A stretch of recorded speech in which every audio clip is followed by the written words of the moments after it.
नमस्कार मित्रों, स्वागत है हमारे YouTube चैनल पर। आज हम आपको लेकर चलते हैं मध्य प्रदेश की एकमात्र हिल स्टेशन पचमढ़ी। तो चलिए हमारे साथ। हम गंज वासुदा से रात को 10 बजे निकले हैं। पचमढ़ी को लगभग 250 किलोमीटर का सफ़र तय करना है हमें। पचमढ़ी पहुंचने के लिए आप किसी भी शहर से फ्लाइट, ट्रेन, बस या पर्सनल वाहन का प्रयोग कर सकते हैं, जो आसानी से पचमढ़ी पहुंचा देता है। पचमढ़ी के सबसे नज़दीक रेलवे स्टेशन है पिपरिया। यहाँ भोपाल, जबलपुर से कई ट्रेनें चलती हैं, नॉन एसी, एसी। पिपरिया से पचमढ़ी की दूरी है 54 किलोमीटर, जो कि 1 घंटे का सफ़र है। 6 घंटे का सफ़र तय करके हमने सबसे पहले रूम बुक किया पैराडाइज होटल में, जो कि हमें मिला लगभग 1500 पर डे के हिसाब से। और अब हम जाएंगे बड़ा महादेव, गुप्त महादेव और चौरागढ़ की यात्रा पे।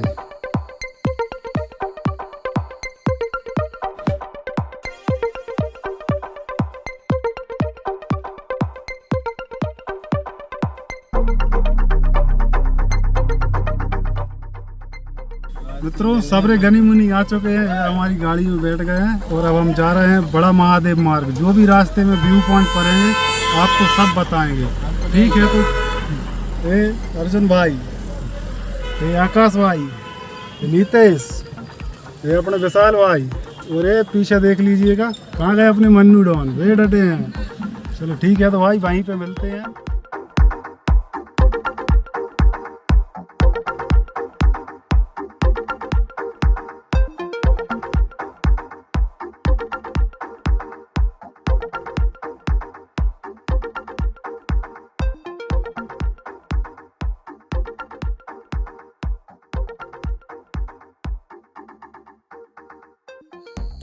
भारत का दिल कहे जाने वाले प्रदेश में पचमढ़ी की वादियाँ भी किसी हिमाचल और उत्तराखंड से कम नहीं है। यहाँ भी मौसम आपको ठंडा मिलेगा और मानसून में भी बादलों से घिरे यहाँ पहाड़ आपको बहुत ही आकर्षित करेंगे। और यहाँ की सड़कें टेढ़ी मेढ़ी बहुत ही मनमोहक हैं।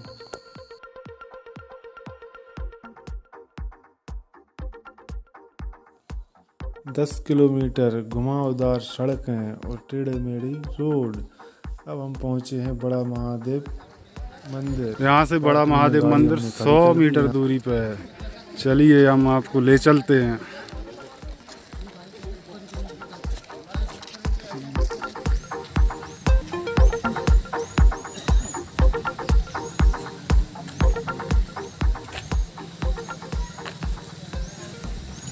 ये चौरागढ़ के लिए रास्ता गया है।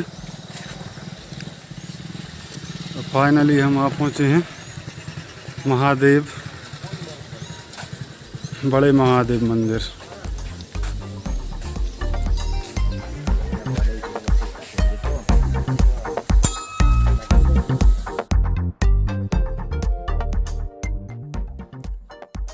इस स्थल का पौराणिक महत्व भी है। कहते हैं कि जब भगवान शिव ने दैत्य भस्मासुर को वरदान दिया, तब उसे आजमाने उसने भगवान की तरफ हाथ बढ़ाया।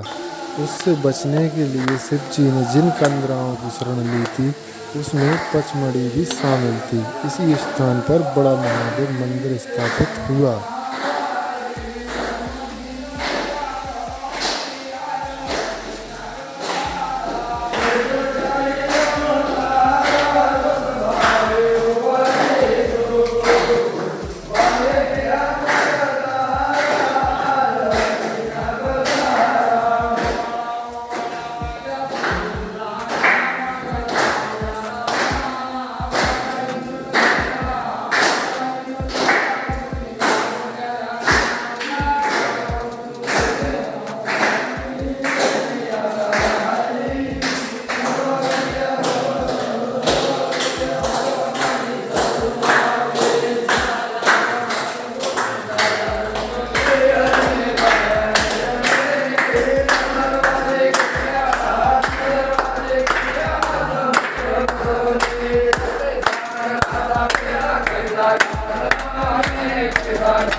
बड़ा महादेव गुफा के बाहर भस्म कुंड है, जो कि पहाड़ों से गिरता छोटा सा झरना से बना है।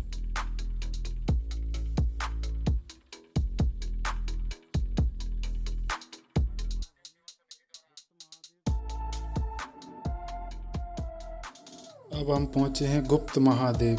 गुप्त महादेव गुफा के बाहर हनुमान जी की बहुत ही प्राचीन मूर्ति है और गुप्त महादेव बहुत ही सकड़ी नैरो गुफा है, जिसमें एक बार में 8 ही लोग जाते हैं और जब वो 8 लोग वापस आते हैं तो दूसरे 8 लोग जाते हैं।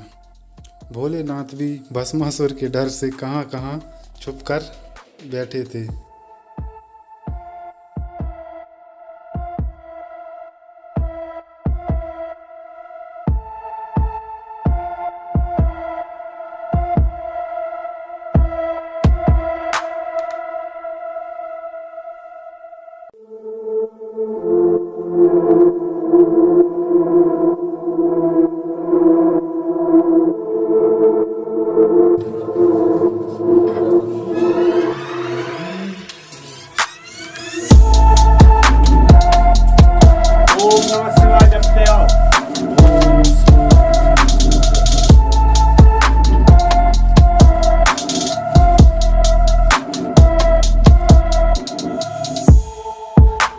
गुप्त महादेव से कुछ ही दूरी आगे चौरागढ़ महादेव के मार्ग पर ये गुप्त नाग की गुफा है। ठीक है,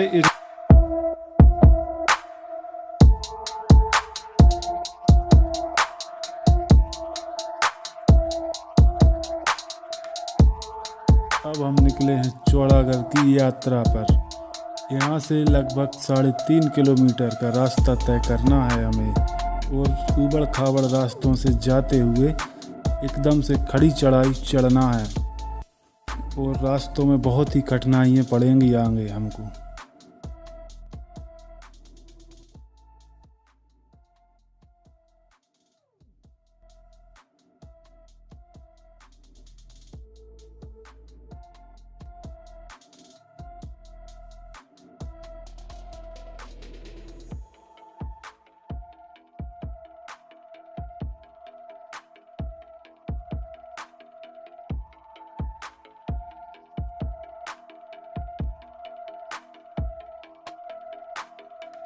मार्ग है तो हम अब निकल रहे हैं चौरागढ़ मंदिर की ओर। ठीक है, ये हमारे सबरे मित्र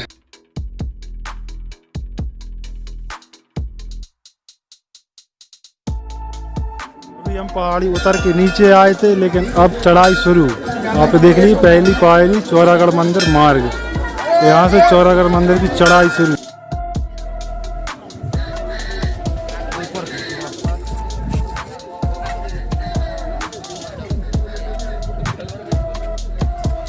ये रामकंद मूल है, जो वनवास के समय में श्री रामचंद्र जी ने खाया था। आप देख लीजिएगा, ऐसे फीस बना के दादा देते हैं 10 रुपए कीमत। प्रचलित कथा के अनुसार माना जाता है कि भगवान शिव जी ने भस्मासुर से बचने के लिए इन पहाड़ियों में शरण ली थी। एक समय की बात है जब भस्मासुर ने भगवान शिव को प्रसन्न करने के लिए घोर तपस्या की और आखिरकार भगवान शिव भस्मासुर की तपस्या से प्रसन्न हो गए और उससे मनचाहा वर मांगने लगा जिसके बाद भस्मासुर ने अमृता का वरदान मांगा, लेकिन भगवान शिव जी ने अस्वीकार कर दिया और दूसरा वर मांगने को कहा। उसके बाद भस्मासुर ने एक बहुत ही अजीब वरदान मांगा कि वह जिसके सिर के ऊपर हाथ रख दे वह भस्म हो जाए, और इस वर को भगवान शिव ने तथास्तु कर उसे वर प्रदान कर दिया। ठीक है, तो फाइनली हम चौरागढ़ मंदिर पहुंच ही गए। बहुत मुश्किलों का सामना करना पड़ा, बहुत ऊंचे ऊंचे पहाड़ और बहुत परिश्रम के बाद चौरागढ़ मंदिर पे आकर चलिए अब हम आपको दर्शन कराते हैं। भस्मासुर ने अपने वर को परीक्षण करने के लिए भगवान शिव को छूने का प्रयास करने लगा। हालांकि भगवान को इस बात का एहसास नहीं था कि भस्मासुर प्रभु को छूना चाहता है। इस बात का एहसास होने के बाद भगवान शिव ने भस्मासुर से भागना शुरू कर दिया और छिपने के लिए उन्होंने इसी पर्वत पर शरण ली थी। भगवान शिव को संकट में देख भगवान विष्णु एक सुंदर युवती के रूप धारण करके यहीं आए और भस्मासुर का ध्यान भंग कर दिया, जिसके बाद भस्मासुर युवती का दिल जीतना चाहे और नृत्य प्रतियोगिता को स्वीकार कर लिया और नृत्य करते हुए गलती से अपने सिर पर हाथ रख दिया और खुद भस्म हो गया।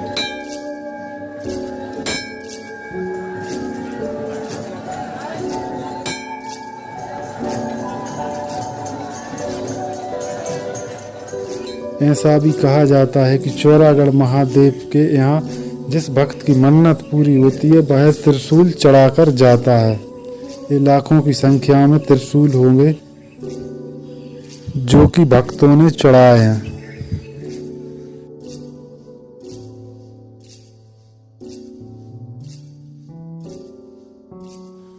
तो मित्रों, अब हम पहुंचे हैं प्रियदर्शनी व्यू पॉइंट पर। यहीं पे इको पॉइंट भी है जहां एक बार बोलने पर 3-4 बार आवाज़ वापस सुनाई देती है। तो हरी भरी वादियों में प्रियदर्शनी पॉइंट भी पर्यटकों को इसलिए आकर्षित करता है क्योंकि इस स्थान से चौरागढ़ पहाड़ का आकर्षक नज़ारा दिखता है। यहाँ से दूरबीन से चौरागढ़ महादेव मंदिर भी दिखता है। प्रियदर्शनी पॉइंट के नीचे गहरी खाई भी देखने लायक है। पूर्व प्रधानमंत्री इंदिरा गांधी के बचपन के नाम पर इस स्थान का नाम रखा गया था।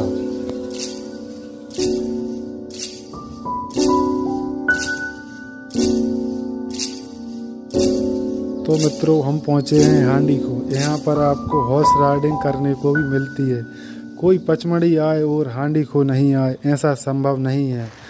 प्राकृतिक वातावरण में आते ही शरीर में एक सरहंसी दौड़ जाती है। पहाड़ों के बीच 300 मीटर लंबी इस खाई को देखकर हर कोई ठहर सा जाता है। इस स्थान का धार्मिक महत्व भी बताया जाता है। यहाँ भगवान शिव और एक राक्षस के बीच युद्ध हुआ था। इसके अलावा एक और मान्यता है कि हांडी नाम का कोई अंग्रेज इस स्थान से गिर गया था। इस स्थान को लोग सुसाइड पॉइंट भी कहते हैं। और हमारा ये वापस पचमढ़ी और रास्ते में ही पड़ती है ग्रीन वैली।